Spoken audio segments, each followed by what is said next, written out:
अब देखिएगा, कल जो आर्टिकल चल रहा था, आर्टिकल 4.19, उसकी थ्योरम नंबर 1 कराई गई थी जिसमें 2 फिक्स पॉइंट थे। अब हम थ्योरम नंबर 2 कर रहे हैं जिसमें जो है एक ही फिक्स पॉइंट है, ओनली एक वन फिक्स पॉइंट है alpha.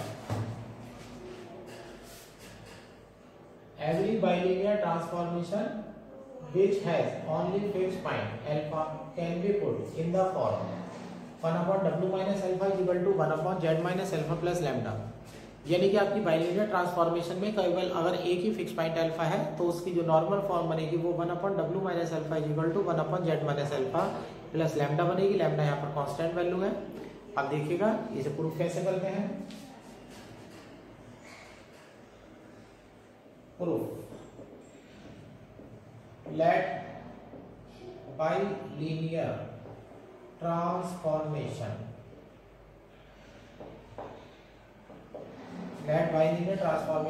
is w is equal to az plus b upon cz plus d, equation 1। और यह हमारे पास कंडीशन होती है ad minus bc not equal to 0। अब यहाँ पर हमें एक ही फिक्स पॉइंट दे रखा है, फिक्स पॉइंट की डेफिनेशन यूज करेगा। फिक्स पॉइंट के लिए w is equal to z लिया जाता है और fixed point w is equal to z by equation 1 az plus b upon cz plus d equal to z, az plus b equal to cz square plus का dz। ये हो जाएगा C Z square plus D minus A Z minus B equal to 0। यहाँ पर देखिएगा हमारी equation आ गई है फिक्स पॉइंट के लिए। अब शर्त दे रखी है कि एक ही फिक्स पॉइंट है अल्फा। अगर अल्फा एक ही फिक्स पॉइंट है तो इस इक्वेशन के रूट समान होने चाहिए, यानी कि ये कंप्लीट स्क्वायर होना चाहिए। सी से डिवाइड कर दीजिएगा, Z square plus D minus A upon C Z minus b upon c is equal to 0, given that alpha is only fixed point। अब हमें दे रखा है कि जो अल्फा है वो एक अकेला फिक्स पॉइंट है, देन इक्वेशन के रूट हमारे समान होने चाहिए। Z square plus D minus A upon C Z minus B upon c equal to z minus alpha का होल स्क्वायर होना चाहिए। अब इसे खोल दीजिएगा, दोनों तरफ कंपेयर करेंगे। Z square plus D minus ए अपॉन सी जेड माइनस बी अपॉन सी, Z square minus 2 alpha Z और प्लस अल्फा स्क्वायर। यहाँ जेड स्क्वायर कट जाएगा तो ये आ जाएगा D minus A upon C Z minus D upon A is equal to minus 2 alpha z plus alpha square। Compare both sides, दोनों side को compare कर लीजिएगा। z का कोएफिशिएंट देखिएगा d minus A upon c is equal to minus 2 alpha. यहाँ से आप a निकाल दीजिएगा, a इधर चला जाएगा फिर इधर आ जाएगा तो ये हो जाएगा 2c अल्फा प्लस डी। अब यहाँ से देखिएगा आपकी एक ही वैल्यू आ चुकी है, a इक्वल टू आ चुका है 2c alpha plus D. And यहाँ देख लीजिएगा minus B upon a equal to alpha square, तो b इक्वल टू मिल जाता है माइनस का a अल्फा स्क्वायर। सॉरी, यहाँ पर z माइनस अल्फा का होल स्क्वायर है माइनस, यहाँ पर ये गलत लिखा गया है, मैंने सी से डिवाइड करा था। B upon C B equal to minus C alpha square. A आ चुका है आपके पास, बी आ चुका है। अब नॉर्मल फॉर्म बनाने की तैयारी करने जा रहे हैं। पुटिंग इक्वेशन 1, अब इक्वेशन नंबर 1 में वैल्यू डाल दीजिएगा। w is equal to a z 2c alpha plus D z और प्लस बी की वैल्यू डाल दीजिएगा माइनस सी अल्फा स्क्वायर और नीचे हो जाता है सी जेड प्लस डी। अब आपको जो आंसर लाना है थ्योरम के रिजल्ट के अकॉर्डिंग देखिएगा, आपको चाहिए 1/w माइनस एल्फा। तो हम यहाँ w में से दोनों तरफ एल्फा घटा देते हैं, तो ये हो जाएगा w minus alpha is equal to 2c alpha Z plus D Z minus C alpha square upon C Z plus D minus alpha. तो ये हो जाएगा 2c alpha Z plus D Z minus सी alpha square minus C Z alpha minus D alpha upon सी Z plus D. 2c alpha Z है और minus का सी alpha Z है, तो plus का बच जाएगा यहाँ से। तो ये आपका हो जाएगा w minus alpha is equal to c alpha Z plus D Z minus C alpha square minus D alpha upon C Z plus d. अब देखिएगा w माइनस एल्फा आ चुका है, लेकिन यहाँ थ्योरम में देखिएगा w माइनस एल्फा अपॉन में है, इसे उल्टा लिख दीजिएगा। ये हो जाएगा आपका 1 upon w minus alpha is equal to c Z plus D upon C alpha Z plus D Z minus C alpha square minus D alpha. अब जो डिनोमिनेटर है उस डिनोमिनेटर के फैक्टर करने की तैयारी कीजिएगा। डिनोमिनेटर के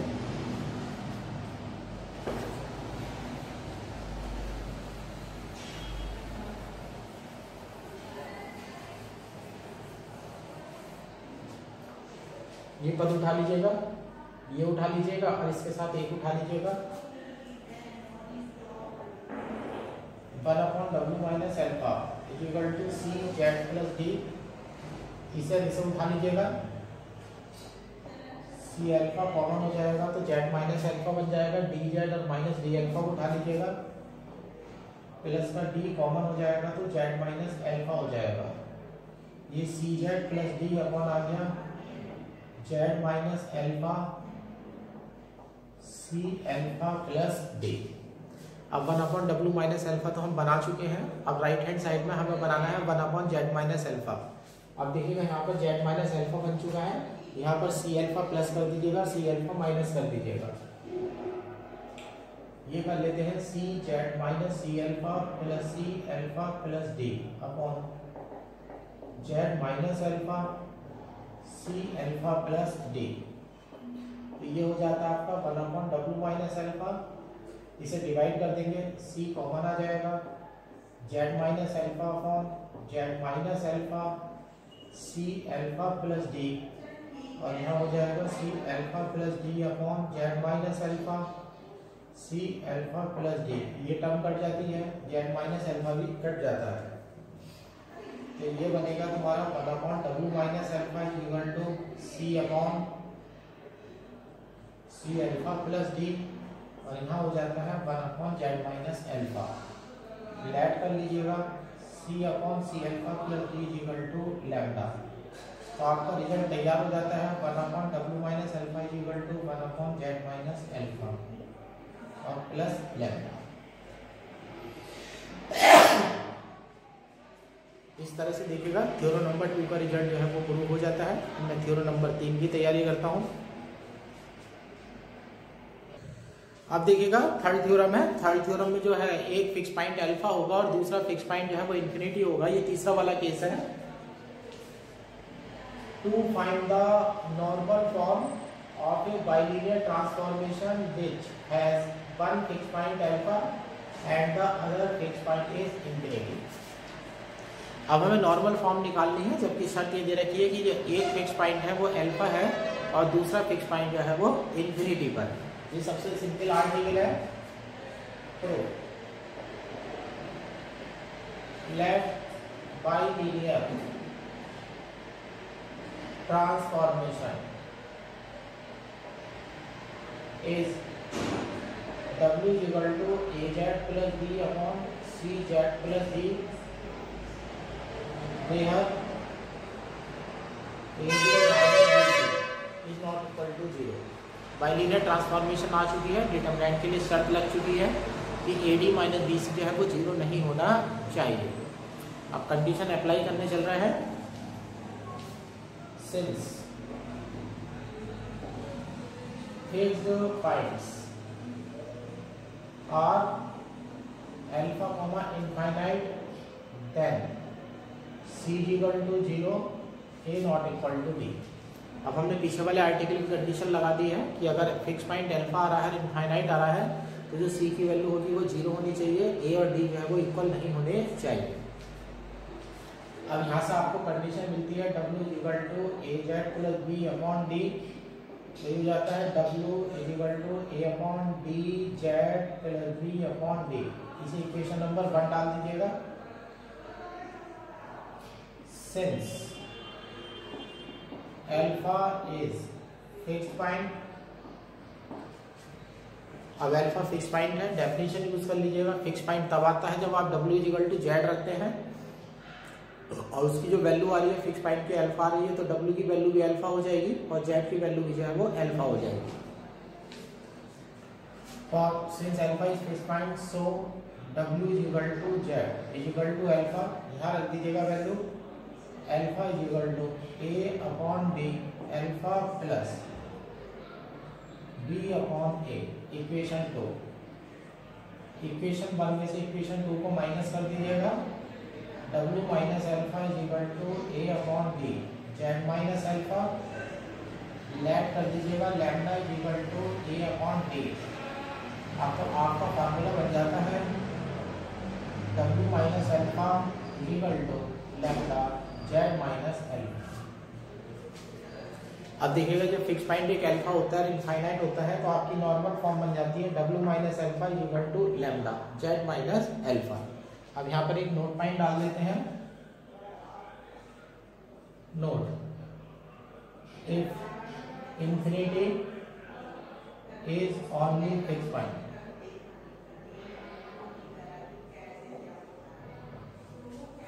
अब ऐसी कंडीशन के बारे में विचार करने जा रहे हैं जहां पर अल्फा इंफिनिटी के अलावा कोई दूसरा फिक्स पॉइंट हमारा नहीं होगा, इनफाइनाइट ओनली फिक्स पॉइंट है। अब कंडीशन बनेगी c इक्वल टू 0 हो जाएगा और d इक्वल टू a क्या हो जाएगा, c 0 हो जाएगा, d a हो जाएगा। तो यहाँ से w इक्वल टू हो जाएगा a z प्लस b और नीचे हो जाएगा 0 z प्लस b की जगह भी a रख देंगे, तो w इक्वल टू हो जाएगा z plus b upon a। b upon a complex value है और जब z में b अपॉन a जोड़ रहा हूँ, जब दो कॉम्प्लेक्स नंबर को हम ऐड करते हैं तो पीछे ट्रांसफॉर्मेशन पढ़ाई देती है, ट्रांसलेशन के नाम से जानी जाती है। This is simply A translation, यानी कि जब अल्फा अकेला फिक्स पॉइंट होता है तो उस स्थिति में आपका जो बाइलिनियर ट्रांसफॉर्मेशन है वो सिंपली जो है वो ट्रांसलेशन के रूल को फॉलो करती है, क्योंकि आप दो नंबर को प्लस कर रहे हैं।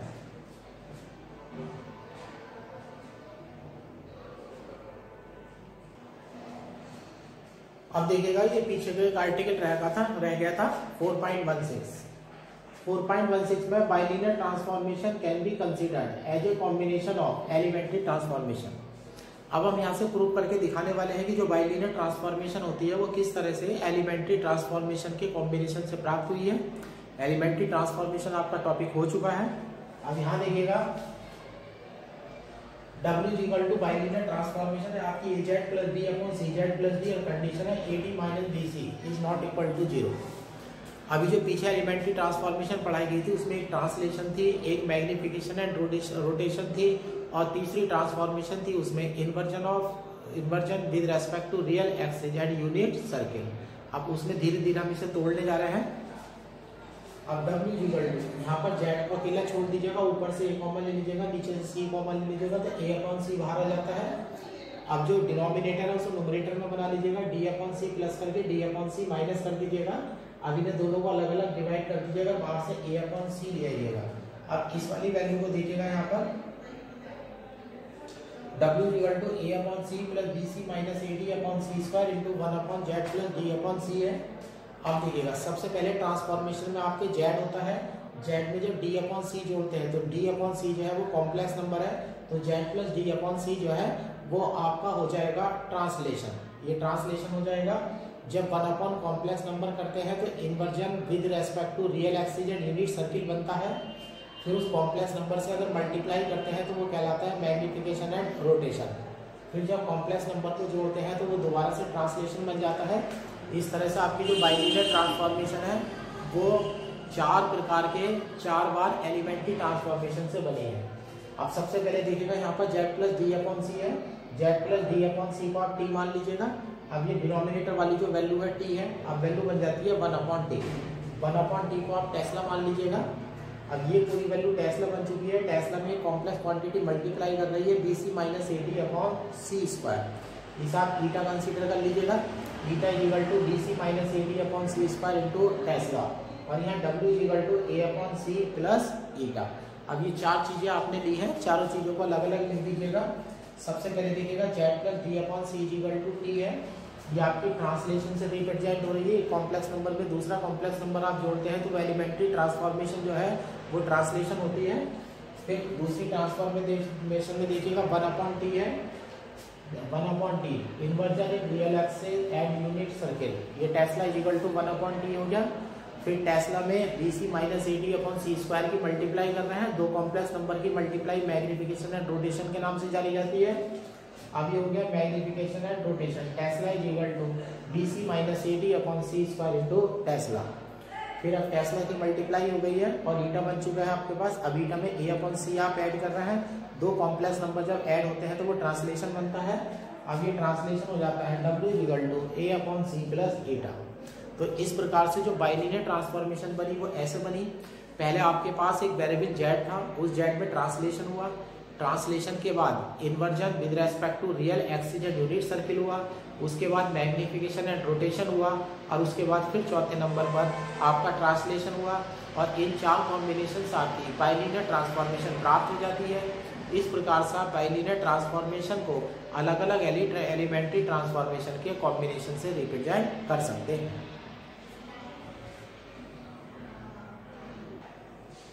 अब देखिएगा नेक्स्ट आर्टिकल है 4.20 elliptic, hyperbolic and parabolic transformation. 3 transformation इसमें सिखाने जा रहे हैं, इलेप्टिक ट्रांसफॉर्मेशन, पैराबोलिक ट्रांसफॉर्मेशन और हाइपरबोलिक ट्रांसफॉर्मेशन। अब यहाँ पर एक बात का ध्यान रखिएगा, अभी तक आपको फिक्स पॉइंट सिखाए जा चुके हैं और नॉर्मल फॉर्म सिखाई जा चुकी है। अब 3 स्थितियां हमारी फिक्स पॉइंट के लिए होती हैं मेन। एक स्थिति में क्या होता है, पहली स्थिति में अल्फा और बीटा 2 फिक्स पॉइंट होते हैं। दूसरी स्थिति में एक स्थिति होती है कि आपके पास जो फिक्स पॉइंट होता है वो अल्फा होता है लेकिन वो रिपीटेड रूट होता है। और तीसरी पोजीशन आपकी होती है कि जो आपके फिक्स पॉइंट है वो अल्फा और इन्फिनिटी होने चाहिए। जब 2 फिक्स पॉइंट आते हैं, चाहे वो अल्फा बीटा के रूप में हो, चाहे वो अल्फा और इन्फिनिटी के रूप में हो, तो ऐसे केस में पैराबोलिक या इलेप्टिक पैराबोलिक या हाइपरबोलिक ट्रांसफॉर्मेशन बनती है। लेकिन जब रिपीटेड रूट हो जाते हैं, यानी कि फिक्स पॉइंट जो है वो रिपीटेड रूट हो जाता है, यानी कि फिक्स पॉइंट हो जाता है अल्फा कॉमा अल्फा, तो ऐसे केस में जो ट्रांसफॉर्मेशन बनती है वो पैराबोलिक ट्रांसफॉर्मेशन बनती है। अब ये आगे वाला आने वाला जो क्वेश्चन है वो इसी पर ही बेस्ड है। अब हम इसे एक्सप्लेन कर रहे हैं। ये देखिएगा, elliptic transformation W is equal to AZ plus B upon CZ plus D have 2 fixed point alpha comma beta, then C not equal to 0 and A minus D का whole square plus 4BC is not equal to 0. The normal form is, अगर C not equal to 0 है, A minus D का whole square plus 4BC की value 0 नहीं है, तो इस स्थिति में 2 फिक्स पॉइंट अल्फा और बीटा होते हैं। अब हमारे 2 फिक्स पॉइंट अल्फा और बीटा है, इस पोजीशन में नॉर्मल फॉर्म हो जाती है हमारी W minus alpha upon Z minus beta is equal to lambda z minus alpha upon Z minus beta. जितने भी रिजल्ट है वो पीछे वाले नॉर्मल फॉर्म वाली थ्योरम से लिए जा रहे हैं। लैम्डा की वैल्यू होती है C beta plus D upon सी एल्फा प्लस डी, और ये वैल्यू 0 नहीं होनी चाहिए। अब यहाँ पर अगर लैम्डा का मोड 1 हो जाता है तो ट्रांसफॉर्मेशन जो है इलेप्टिक हो जाती है, यानी कि मोड लैम्डा की वैल्यू जो आप लैम्डा कॉम्प्लेक्स नंबर निकल करके लाएंगे, अगर उसका मोड की वैल्यू 1 हो जाती है तो उसकी जो ट्रांसफॉर्मेशन होगी वो इलेप्टिक होगी। ऐसी दूसरा केस वो देखिएगा जहां पर अल्फा और इन्फिनिटी जो है वो फिक्स पॉइंट होते हैं।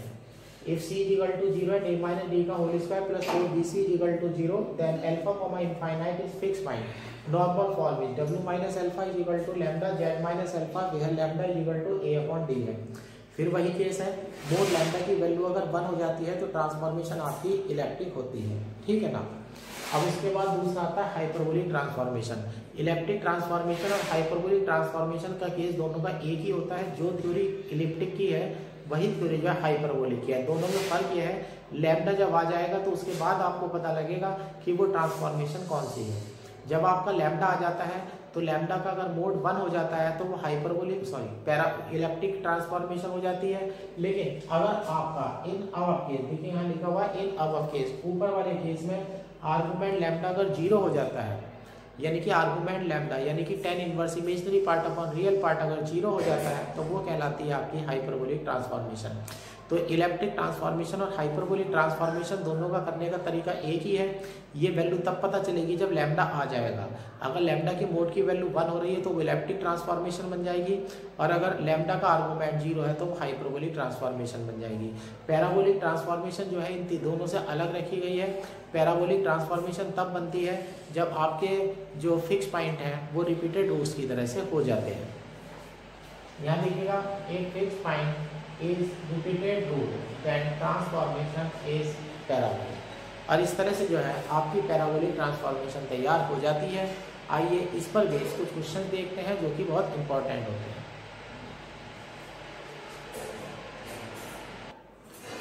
जो थ्योरम पढ़ाई गई है उस पर देखिएगा, बेस मैंने एक क्वेश्चन लिख दिया है, find fix point at the normal form of the following bilinear transformation. 3 part हैं इस पर। आपको क्वेश्चन में फिक्स पॉइंट निकालने के लिए कहा गया है और नॉर्मल फॉर्म निकालने के लिए कहा गया है। यानी कि अभी तक जो लास्ट के 3 आर्टिकल पढ़ाए गए हैं उसके आधार पर हम क्वेश्चन करने चल रहे हैं। फिक्स पॉइंट की डेफिनेशन के लिए हम W = Z ले रहे थे। आइए का क्वेश्चन देखिएगा। Solution, first point W = 3Z - 4/Z - 1 है for fixed points। W = Z, 3Z - 4/Z - 1 = Z, 3Z - 4 = Z² - Z।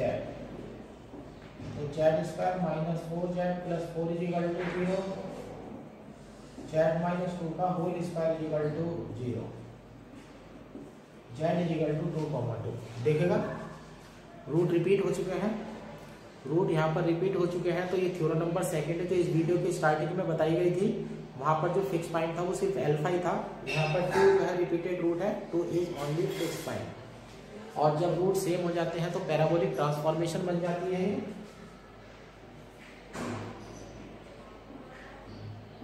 There is only one fixed point 2, so transformation is parabolic. ये लास्ट वाले article का सेकंड केस बन चुका है जिसमें root same हो जाते हैं तो जो ट्रांसफॉर्मेशन होती है वो पैराबोलिक ट्रांसफॉर्मेशन होती है। अब इसे नॉर्मल फॉर्म में बदलने वाला हूँ। अब ये थ्योरम नंबर 2 चल रही है, वीडियो की स्टार्टिंग में बताई गई थी, और यह नॉर्मल फॉर्म इस रूप में थी, 1/W - alpha = 1/Z - alpha plus lambda की फॉर्म में थी। अब अल्फा आपका फिक्स पॉइंट था, यहाँ अल्फा की जगह 2 आने वाला है यहाँ पर। तो आप समीकरण में इस तरह से बनाने वाले हैं, 1/W - 2 = 1/Z - 2 प्लस लैम्डा। इस तरह से जो है आप नॉर्मल फॉर्म जो है वो तैयार करने वाले हैं। अब नॉर्मल फॉर्म तैयार करने वाले हैं, ये equation number 1 by equation 1, W में से 2 घटा दीजिएगा, W - 2 = 3Z - 4/Z - 1 - 2, 3Z - 4 - Z + 1/Z - 1। तो W - 2 ये हो जाएगा 2Z हो जाएगा, 2Z हो जाएगा और माइनस का 3/Z - 1। अब इसे पढ़िएगा 2Z - 2 - 1/Z - 1। तो यहाँ पर W - 2 = ये हो जाता है 2Z - 1। यहाँ मैंने थोड़ा जल्दी कर दी है, पहले हमें इसे उल्टा करना पड़ेगा। 1/W - 2 = Z - 1/2Z - 3। अब इसे हम पढ़ते हैं Z - 1 नीचे वाला डिनोमिनेटर है 1/z माइनस एल्फा बनाना है। 1/z माइनस एल्फा बनाने के लिए जरूरी है कि जो वैल्यू है, अब मुझे जो आंसर लाना है वो इस फॉर्म में लाना है। यहाँ पर मेरे पास 1/z माइनस 2 होना चाहिए। z माइनस 2 बनाने के लिए मेरे पास 4 होना चाहिए, तो ये z माइनस 2। अब मैं कर देता हूँ 2z माइनस 4 और प्लस 1, ये वैल्यू बन जाती है। यहाँ पर 1/2 माइनस बन चुका है, डिनोमिनेटर है, डिनोमिनेटर को जो डिनोमिनेटर है वैल्यू ऊपर बननी है, तो ऊपर मुझे प्लस, ऊपर जो चाहिए मुझे प्लस की, ऊपर मुझे जो वैल्यू चाहिए वो प्लस की वैल्यू चाहिए। यहाँ पर 1/, आप देखिएगा यहाँ पर डिनोमिनेटर में मुझे z माइनस 2 बनाना है यहाँ, यानी कि मेरा जो आंसर है वो इस तरह से आना चाहिए 1/w minus 2 equal to lambda plus 1/z minus 2, ये मेरा आंसर आना है। तो अब यहाँ देखिएगा इसे किस तरह से आप तोड़ेंगे w को। अब यहाँ डिनोमिनेटर में मुझे ज़रूरत है z माइनस 2 की, z माइनस 2 की मुझे ज़रूरत है, तो 2z माइनस 4 मेरे पास है, 2z माइनस 4, तो ये हो जाता है z माइनस 1 बन जाएगा, और यहाँ हो जाएगा w माइनस 2 में z माइनस 2 अब हम बनाने जा रहे हैं। ये वैल्यू नहीं बन रही है तो कैलकुलेशन में कहीं मिस्टेक हो गई है। यहाँ देखिएगा, ये यहाँ 2 घटा था, ये वैल्यू गलत हो गई है, ये माइनस का 2z आएगा, प्लस का 2 आ जाएगा, 3z में से 2z माइनस होगी तो z हो जाएगा, माइनस का 4 और प्लस का 2 है, z माइनस 2 हो जाएगा, उल्टा करेंगे तो ये हो जाएगा z माइनस 1/z माइनस 2। अब हमारा फार्मूला सिंपली बन चुका है, आप इसे लिखिएगा z minus 2 plus 1 upon z minus 2 1/w minus 2 equal to 1 plus 1/z minus 2, which is normal form 1/w minus alpha equal to lambda plus 1/z minus alpha, here lambda equal to 1, alpha equal to 2। अब पीछे वाले article के according जो हमारी normal form बन चुकी है। यहाँ पर फिक्स पॉइंट जो है रिपीटेड रूट है, और रिपीटेड रूट होने के केस में जो है पैराबोलिक ट्रांसफॉर्मेशन होती है। अल्फा की वैल्यू यहाँ 2 है, और जो कांस्टेंट लैम्डा होता है उसकी वैल्यू जो है वो 1 हो गई है। अब सेकंड पार्ट पर चलते हैं।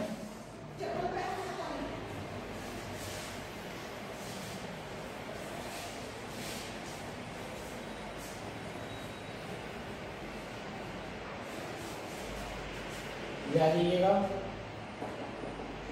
Second part, w equal to z minus 1/z plus 1 for fix point.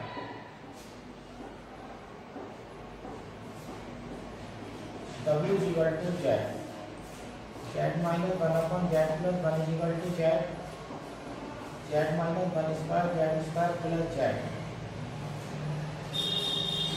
ये हो जाएगा, या z स्क्वायर प्लस z हो जाएगा, z से z कैंसिल हो गया,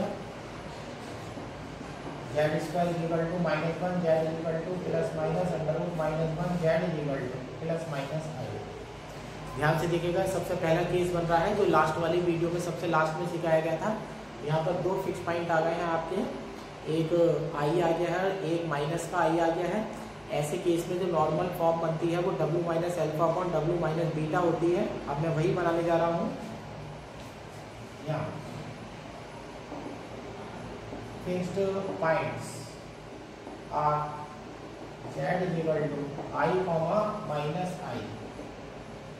नाउ अब ऐसे लिखिएगा w minus i upon w minus minus i equal to w की वैल्यू डाल दीजिएगा z minus 1/z plus 1 minus i, नीचे z माइनस 1/z प्लस 1 और प्लस i। अभी देखिएगा सारी वैल्यू जो है मैं नॉर्मल फॉर्म के हिसाब से बना रहा हूँ, एलसीएम तो कट जाएगा, तो ये हो जाएगा z minus 1 minus i z minus i, और नीचे हो जाएगा यहाँ पर z minus 1 plus i z और प्लस i। z वाली टर्म को देख लीजिएगा, ये 1 माइनस i के साथ z हो जाएगा, माइनस कॉमन हो जाएगा, 1 प्लस आई हो जाएगा, यहाँ पर 1 प्लस आई जेड हो जाएगा, माइनस कॉमन हो जाएगा और 1 माइनस आई हो जाएगा। अब इस वाले केस में जो नॉर्मल फॉर्म थी वो थी w minus alpha upon w minus beta. Alpha की वैल्यू आई है इस समय, बीटा की वैल्यू माइनस आई है, राइट हैंड साइड में z minus alpha upon z minus alpha upon z minus beta होना चाहिए। अब राइट हैंड साइड में z को अकेला छोड़ दीजिएगा, ऊपर से 1 माइनस आई कॉमन है, नीचे से 1 प्लस आई कॉमन है, तो ये हो जाता है z माइनस 1 प्लस आई अपॉन 1 माइनस आई, यहाँ हो जाता है z माइनस 1 माइनस आई अपॉन 1 प्लस आई। और न्यूमरेटर में भी डिनोमिनेटर में भी कॉम्प्लेक्स कॉन्जुगेट डाल दीजिएगा, यहाँ भी कॉम्प्लेक्स कॉन्जुगेट हम डाल देते हैं, ये हो जाता है 1 माइनस आई का होल स्क्वायर, 1 माइनस आई का होल स्क्वायर है, और यहाँ हो जाएगा 1 प्लस 1 इंटू जेड माइनस ये 1 प्लस आई का होल स्क्वायर, नीचे 2 हो जाएगा, जेड माइनस ऊपर 1 माइनस आई का होल स्क्वायर और अपॉन 2 हो जाएगा। अब यहाँ पर देखिएगा मैंने कॉम्प्लेक्स कॉन्जुगेट डाल दिया है, तो ये हो जाएगा 1 आई स्क्वायर की वैल्यू 1 माइनस का 2 आई अपॉन 2, 1 से 1 कैंसिल हो जाता है, यहाँ पर जेड माइनस 1 माइनस 1 प्लस 2 आई अपॉन 2 और जेड माइनस 1 माइनस 1 माइनस 2 आई अपॉन 2, 1 कैंसिल, यहाँ भी 1 कैंसिल, तो आपका बन जाता है w माइनस आई अपॉन w प्लस आई, 2 से 2 कैंसिल है, माइनस का i बन गया है, ऊपर 2 से 2 कैंसिल है, z माइनस आई अपॉन z प्लस आई बन गया है, which is normal form, which is normal form w minus alpha upon w minus beta is equal to lambda, z minus alpha upon z minus beta, ये आपकी normal form आ चुकी है। where lambda is equal to minus I है, complex number है, mod ले लीजिएगा, mod lambda is equal to under root 0 plus minus 1 का whole square is equal to 1। देखिएगा पहला आर्टिकल प्रूव हो गया। अगर रूट सेम हो जाते हैं तो पैराबोलिक ट्रांसफॉर्मेशन हो जाती है, और अगर आपके पास लैम्डा की वैल्यू आ रही है, लैम्डा की वैल्यू का मोड 1 हो जाता है, तो वो ट्रांसफॉर्मेशन जो है वो आपकी इलेप्टिक हो जाएगी। और अगर लैम्डा रियल वैल्यू आ जाती है और पॉजिटिव वैल्यू आ जाती है, अर्थात उसका आर्गुमेंट 0 आ जाता है, तो वो जो है हाइपरबोलिक ट्रांसफॉर्मेशन हो जाती है। लैम्डा इक्वल टू 1 आ चुका है, तो ये हो गया ट्रांसफॉर्मेशन इज इलेप्टिक। अब ये ट्रांसफॉर्मेशन जो है इलेप्टिक हो चुकी है। तीसरे वाले केस में देखते हैं कि जो ट्रांसफॉर्मेशन है वो किस फॉर्म में होनी चाहिए।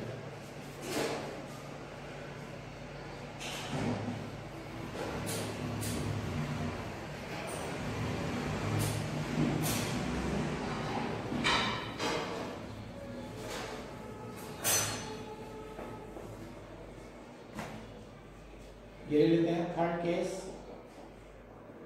w is equal to 3iz plus 1 upon z plus i।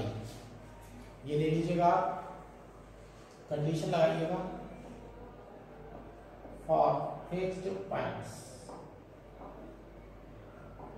w is equal to z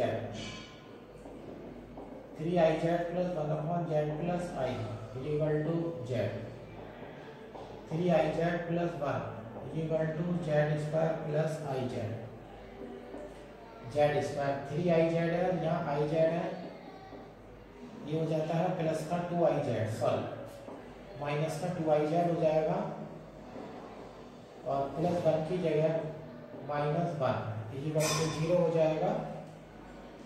अब इसे आप ऐसे पढ़ लीजिएगा Z square minus 2i Z, और इसे पढ़ लीजिएगा प्लस का i square equal to 0। Z square minus i z plus i square is equal to 0, z common z minus i common z minus i is equal to 0। ये यहाँ तक आने की आपको कोई जरूरत नहीं है, कंप्लीट स्क्वायर पहले ही बन चुका है। ये जेड माइनस आई का whole square is equal to 0, Z is equal to I. ध्यान से देखिएगा, जब आपने फिक्स पॉइंट निकाला तो फिक्स पॉइंट जो है वो रिपीटेड रूट बन चुका है। जब फिक्स पॉइंट रिपीटेड रूट बन जाता है तो ट्रांसफॉर्मेशन जो है वो पैराबोलिक ट्रांसफॉर्मेशन हो जाती है। तो ये केस बन गया हमारा रिपीटेड रूट्स का। अब हमारा रिजल्ट हो जाता है ट्रांसफॉर्मेशन इज पैराबोलिक। इस प्रकार से ट्रांसफॉर्मेशन जो है पैराबोलिक हो जाती है। ट्रांसफॉर्मेशन पैराबोलिक हो जाती है। अब नॉर्मल फॉर्म निकालने जा रहे हैं। नॉर्मल फॉर्म में होता है 1/w minus alpha is equal to 1/z minus alpha plus lambda. ये हमारी शर्त होती है। और एल्फा जो है वो फिक्स पॉइंट है। देखिएगा फिक्स पॉइंट की वैल्यू आपके पास आई आ रही है, तो w में से आई घटा दीजिएगा, क्योंकि w माइनस आई उठाइएगा 3iz plus 1/z plus I minus I 3iz plus 1 minus iz minus minus I square का प्लस का 1 हो जाएगा, z प्लस आई हो जाएगा, w minus i equal to ये हो जाएगा 2iz हो जाएगा प्लस का 2 हो जाएगा, z प्लस आई हो जाएगा, 2 कॉमन आ जाएगा यहाँ से, ये हो जाएगा iz plus 1 upon z plus I. अब देखिएगा यहाँ z माइनस आई आ चुका है, यहाँ पर w माइनस आई, तो इसे कर दीजिएगा iz माइनस आई स्क्वायर कर देंगे, z प्लस आई आ जाएगा 2i कॉमन z माइनस आई अपॉन z प्लस आई, ये वैल्यू आ जाती है।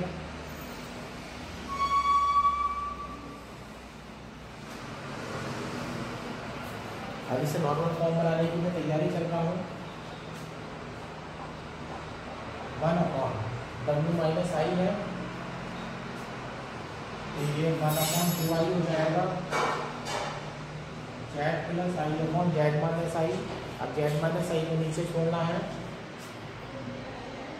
1/2i हिसाब करिएगा, z माइनस आई प्लस का 2i upon z minus I, 1/w minus I divide कर दीजिएगा, ये 1/2i हो जाएगा प्लस 2i से 2i कैंसिल हो जाएगा, 1/z माइनस आई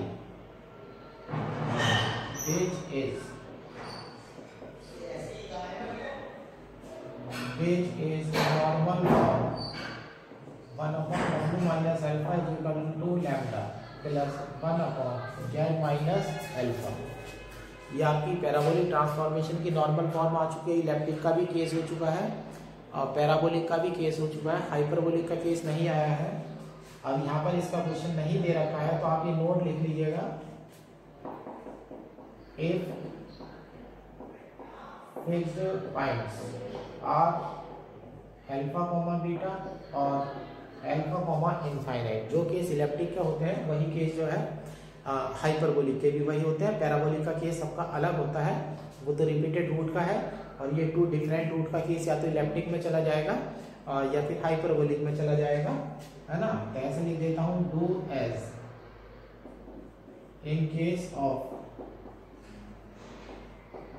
इलेप्टिक ट्रांसफॉर्मेशन। तो क्वेश्चन बिल्कुल नॉर्मल फॉर्म निकालने का उसी तरह से होगा जैसे कि आप इलेप्टिक ट्रांसफॉर्मेशन में नॉर्मल केस निकाल रहे हैं, लेकिन if lambda greater than 0, lambda 0 से बड़ा होना चाहिए,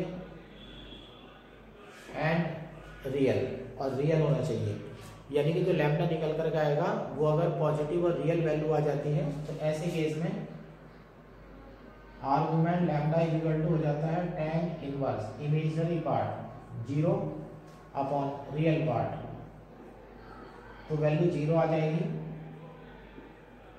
तो कहलाएगा ट्रांसफॉर्मेशन इज हाइपरबोलिक। अब जो क्वेश्चन हमने करा है इसका कंक्लूजन समझ लीजिएगा। अगर आपके पास फिक्स पॉइंट अल्फा बीटा आते हैं या आपके पास फिक्स पॉइंट अल्फा और इनफाइनाइटी आते हैं, तो उस समय आप नॉर्मल फॉर्म निकालते हैं। नॉर्मल फॉर्म निकालने के बाद लैम्डा की वैल्यू आती है।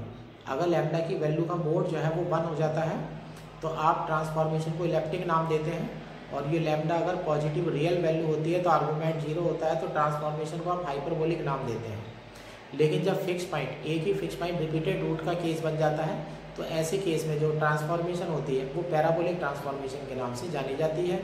इस तरह से 3 क्वेश्चन है ये, इसी बेस पर आप, और क्वेश्चन इसमें नहीं दे रखा है, तो 3 क्वेश्चन है, तीनों का करने का तरीका जो है, 2 इलेप्टिक और हाइपरबोलिक जो है वो तो एक रास्ते पर गए हैं, और पैराबोलिक का रास्ता तो बिल्कुल अलग है क्योंकि वो रिपीटेड रूट का केस बना हुआ है।